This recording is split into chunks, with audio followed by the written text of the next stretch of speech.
US President Donald Trump has proclaimed victory following yesterday's first presidential debate against the Democratic nominee, Joe Biden.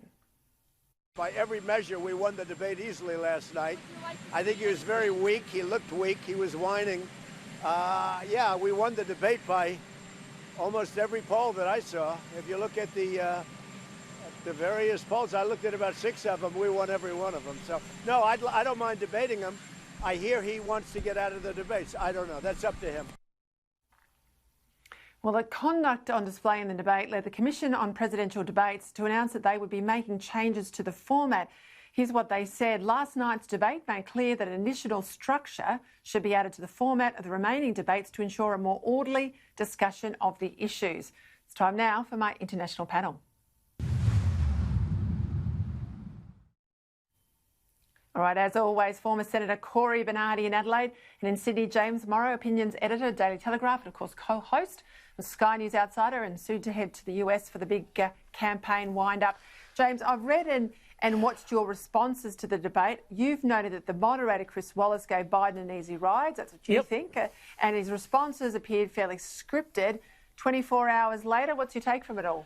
Look, I think that this response from the Committee on Presidential Debates that they need more structure is actually the last thing that they need. The whole reason why that debate fell apart last night was because there was too much artificial structure. There was too much of Chris Wallace, running down the clock and jumping in and interfering with the natural ebb and flow of the interchange between the two candidates. If anything, we actually need a more freewheeling debate because that's where we get the really interesting lines out of both candidates. Some of the most interesting things, I thought, were all of the landmines that Joe Biden laid for himself, which are going to blow up on him in the coming weeks, like, that he doesn't support the Green New Deal. Well, sorry, Joe, it's on your website.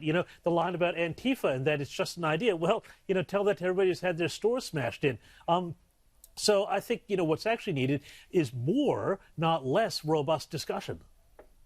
I think, Cory, though, you've been in, a political sort of hairy moment plenty of times in the Senate, and you've watched and participated in estimates debates. What happened, I think, was too much almost of Trump and the moderator saving Biden. You've got to shut up and let him make some of the mistakes that we all think are inevitable, don't you? Yes, Peter, you do, in essence. I think Donald Trump hurt his own campaign because there were times when Joe Biden was about to lapse into his incoherence and Trump interjected and gave him a new school of thought. And Chris Wallace, I thought, was particularly partisan. And this is where it concerns me. If they're trying to impose some new restrictions, well, those restrictions are going to have to be judged by someone. And let me tell you, in my observation, Donald Trump does not get a fair go from anyone that they choose. Now, they chose a Fox host, in this case, to be a moderator, and yet he's a never-Trumper. They've chosen someone from C-SPAN to come up and then someone from another commercial channel later on. You can bet your bottom dollar they all hate Donald Trump and want the establishment back. So he will never get a fair go. And quite frankly, I found yesterday's debate rather entertaining, and I'm a bit tired of all these Johnny-come-latelys who come in and say how unedifying it was while they pontificate from their luxury North Shore mansions or wherever it may be, Peter. All right, well, James, I've got to go to you. The next debate obviously will be the VP debate. There's one only, obviously 3 presidential candidate debates, but one for the VP. Mike Pence, Kamala Harris, it will be fascinating, and that's next week. Yeah, well, look, and, I won't be watching it from a North Shore mansion. I'll be watching it from a, humble inner West workers' cottage, Peter. But the debate is going to be absolutely fascinating because these are two characters we don't see a lot of. We don't see almost any of Mike Pence at all. He's been very much in the background, yet he is said to be somebody who does a lot of the deals, does a lot of the work behind the scenes. Now, Kamala Harris, though, wow, she's going to be really interesting because she's got this kind of lefty authoritarian streak that if they can start to push that out there, see what she says about the Green New Deal, see what she says about Black Lives Matter and the protests and the riots and all of that. She's kind of the woke candidate that's supposed to bring the whole ticket to the left and bring those, far left voters on to have some enthusiasm for Biden. This is going to be, I think, possibly more interesting than what we saw the other night.